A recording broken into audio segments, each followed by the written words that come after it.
Olá, meus amigos, minhas amigas, como é que vocês estão? Sejam bem-vindos a mais um episódio onde estudamos o Livro dos Espíritos, nosso querido, eu sempre erro, Allan Kardec. Ele fez as perguntas e os espíritos responderam. Hoje nós vamos falar, eu achei curioso o tema, os espíritos durante os combates, guerras, que eram muito mais comuns na época de Kardec do que nos dias atuais, né? Então, 541. Durante uma batalha, há espíritos assistindo e amparando cada um dos exércitos? Sim, e que lhes estimulam a coragem. Os antigos figuravam os deuses tomando partido deste ou daquele povo. Esses deuses eram simplesmente espíritos representados por alegorias.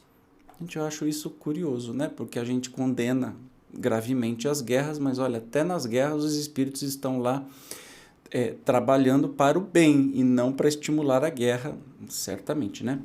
542. Estando numa guerra, a justiça sempre de um dos lados, como pode haver espíritos que tomem o partido dos que se batem por uma causa injusta? Bem sabeis haver espíritos que só se comprazem na discórdia e na destruição. Para esses, a guerra é a guerra. A justiça da causa pouco os preocupa. Entendeu? Tem espírito dos dois lados, não significa que são espíritos bons dos dois lados, entendeu? 543. Podem alguns espíritos influenciar o general na concepção de seus planos da companhia? Sem dúvida alguma, podem influenciá-lo nesse sentido, como com relação a todas as Olha que concepções. perigoso isso. 544. Poderiam maus espíritos suscitar-lhe planos errôneos com o fim de levá-lo à derrota? Podem, mas não tem ele o livre-arbítrio. Se não tiver critério bastante para distinguir uma ideia falsa, sofrerá as consequências e melhor faria se obedecesse, em vez de comandar. Então, a gente está o tempo todo sendo influenciado, né? Mas a vida e as ações são nossas. A gente é que responde por elas, né? Então, também um comandante do exército, se ficasse obedecendo qualquer coisa que poderia levá-lo à derrota, por exemplo, não precisaria nem ser comandante, né? E sim comandado. 545.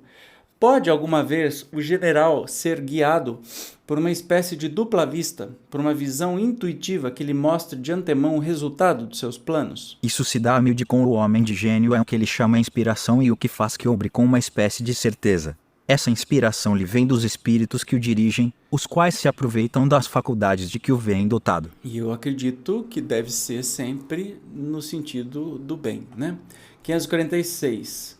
No tumulto dos combates, que se passa com os espíritos dos que morrem, né? Continuam após a morte a interessar-se pela batalha? Alguns continuam a interessar-se, outros se afastam. Lembra que eu sempre falo para vocês que a morte é só a saída do corpo físico. Então, depende. Se a gente for apaixonado por aquela guerra, e aí nós vamos trazer para os dias atuais que nós estamos na luta de ideias e não mais na luta física, ou quase parte nenhuma do planeta está. Se a gente é apaixonado por aquela ideia, a gente morre e continua do mesmo jeito. A gente morre e não vira anjinho, não vira capetinha. A gente continua sendo o que a gente é, pensando o que é. Então depende dos nossos interesses. A gente pode continuar na batalha ou pode ir para outro canto. E Kardec acrescenta: Dá-se, nos combates, o que ocorre em todos os casos de morte violenta. No primeiro momento, o espírito fica surpreendido e como que atordoado. Julga não estar morto. Parece-lhe que ainda toma parte na ação. Só pouco a pouco a realidade lhe surge. Então, é como se fosse uma morte violenta. Bom, é uma morte violenta, mas como se fosse, né? 547. Após a morte, os espíritos que, como vivos, se guerreavam, continuam a considerar-se inimigos e se conservam encarniçados uns contra os outros? Nessas ocasiões, o espírito nunca está calmo. Pode acontecer que nos primeiros instantes depois da morte ainda odeie o seu inimigo e mesmo o persiga. Quando, porém, se lhe restabelece a serenidade nas ideias, vê que nenhum fundamento há mais para sua animosidade. Contudo, não é impossível que dela guarde vestígios mais ou menos fortes, conforme o seu caráter. Continua a ouvir o rumor da batalha? Resposta: perfeitamente. Lembra, gente? Tô falando. A morte não muda ninguém. Pode ser que a gente morre por uma coisa e ainda continua brigando por causa dessa coisa, né? Onde é que está nosso interesse? 548. O espírito que, como espectador, assiste calmamente a um combate, observa o ato de separar-se a alma do corpo.